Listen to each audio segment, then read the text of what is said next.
ఈ summer camp సిరీస్‌లో ఈరోజు వీడియోలో వచ్చేసి నేను మీకు ఒక డిఫరెంట్ ఆర్ట్ పేపర్‌తో క్రియేటివ్‌గా క్రాఫ్ట్ ఐడియాస్ మీతో షేర్ చేస్తానండి. వీడియో తప్పకుండా చివరి వరకు చూడండి. హలో కళాకార్స్, welcome back to our channel. Day 5 వచ్చి నేను నా క్లాస్‌లో డూడుల్ ఆర్ట్ చెప్పాను. ఫస్ట్ అయితే నా ప్రిపరేషన్.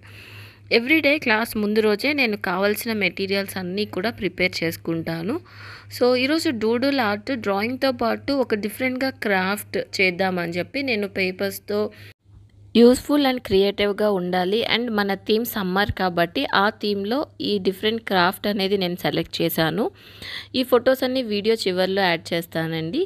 అండ్ తర్వాత ఒక సమ్మర్ డూడిల్స్ అండ్ ఒక ఇంట్రెస్టింగ్ గేమ్, ఇలాగా నేను డూడుల్ ఆర్ట్ క్లాస్లో ఈ 4 యాక్టివిటీస్ అనేవి నేను ప్లాన్ చేసుకున్నాను. ఇవన్నీ కూడా నేను కావాల్సినవన్నీ ప్యాక్ చేసుకొని క్లాస్లో నా క్రాఫ్ట్ టేబుల్ అంతా అరేంజ్ చేసుకున్నాను. సో తర్వాత కిడ్స్ రాగానే ఫస్ట్ అయితే నేను వీళ్ళ కోసం డిజైన్ చేసిన క్రియేటివ్ యువర్ మాన్స్టర్ అని చెప్పి ఇది ఒక రోల్ అండ్ డ్రా గేమ్ అనమాట. నేను ఒక డైస్ తీసుకువెళ్ళాను. సో 1 బై 1 డైస్లో వాళ్ళకి ఏ నెంబర్ వస్తే దాని దగ్గరున్న బాడీని వాళ్ళు డ్రా చేయాలి. సో ఫస్ట్ రౌండ్లో బాడీ డ్రా చేస్తారు, సెకండ్ రౌండ్లో ఐస్, అలా అనమాట. సో ఒక్కొక్కరికి డిఫరెంట్ నెంబర్స్ వస్తాయంటే వాళ్ళు డిఫరెంట్గా ఇలా మాన్స్టర్స్ డ్రా చేస్తారు. పిల్లలకైతే ఈ గేమ్ చాలా బాగా నచ్చింది. నేను ఫస్ట్ ఒకటే డ్రాయింగ్ చేద్దాం అనుకున్నాను. వాళ్ళు సెకండ్ డ్రాయింగ్ కూడా అడిగారని చెప్పి ఇలాగ 2 మాన్స్టర్స్ డ్రా చేయించాను అనమాట. అండ్ మన నెక్స్ట్ యాక్టివిటీ వచ్చేసి డూడల్స్. మెయిన్ డూడల్స్ అంటే మనం ఎమోషన్స్ని క్రియేట్ చేయడం. సింపుల్గా ఐస్ అండ్ మౌత్ని డిఫరెంట్గా మనం డ్రా చేసి సో మెనీ ఎక్స్ప్రెషన్స్ మనం క్రియేట్ చేయొచ్చు. సో పిల్లలకి అది నేను ఎక్స్ప్లెయిన్ చేసి సింపుల్గా ఒక డూడుల్ ఆర్ట్ అనేది వాళ్ళతో నేను డ్రాయింగ్ బుక్లో చేయించాను. సో నేను కొన్ని ఎక్స్ప్రెషన్స్ బోర్డ్ మీద డ్రా చేశాను. తర్వాత పిల్లల్ని వాళ్ళ ఓన్ ఎక్స్ప్రెషన్స్ క్రియేట్ చేయమన్నాను. నెక్స్ట్ వచ్చి నేను A4 షీట్ మీద అందరికీ కూడా సమ్మర్ అని డ్రా చేసి ఇచ్చాను.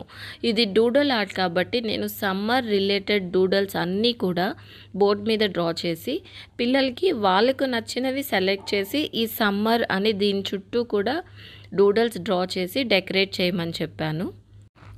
సో ఫస్ట్గా అయితే వీళ్ళందరూ ఇలాగ డిఫరెంట్ డూడల్స్ అన్నీ డ్రా చేసి తర్వాత కలర్ చేశారనమాట. ఇవి అన్ని సమ్మర్ డూడల్స్ కూడా చాలా యూనిక్గా క్రియేటివ్గా వచ్చాయి. పిల్లలు వాళ్ళ ఐడియాస్తో కలర్ఫుల్గా చాలా బాగా చేశారు ఈ డూడల్ ఆర్ట్. ఇలాగా వాళ్ళందరూ వాళ్ళ క్రియేటివిటీతో వాళ్ళకు నచ్చిన కలర్ కాంబినేషన్ వాళ్ళ ఫేవరెట్ సమ్మర్ డూడల్స్ చేశారనమాట. అండ్ మన లాస్ట్ అండ్ ఫన్ క్రాఫ్ట్ వచ్చేసి summer banner.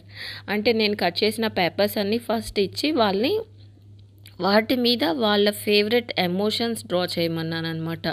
Pineapple, water melon, orange ice cream, ఇలాగా సమ్మర్ థీమ్లో నేను ఈ బ్యానర్ డిజైన్ చేసి ఇచ్చాను. సో అవుట్పుట్ అయితే నాకైతే ఇది చాలా బాగా నచ్చింది. పిల్లలు కూడా చాలా హ్యాపీగా ఫీల్ అయ్యారు. అందరూ కూడా మా బెడ్రూమ్లో పెడతాము, మా టాయ్స్ రూమ్లో పెడతామని చెప్పి ఈ క్రాఫ్ట్ని బాగా ఎంజాయ్ చేశారు. సో ఈ డూడల్ ఆర్ట్ మీకు ఎలా అనిపించింది? నచ్చితే తప్పకుండా లైక్ చేయండి. Thank you all for watching.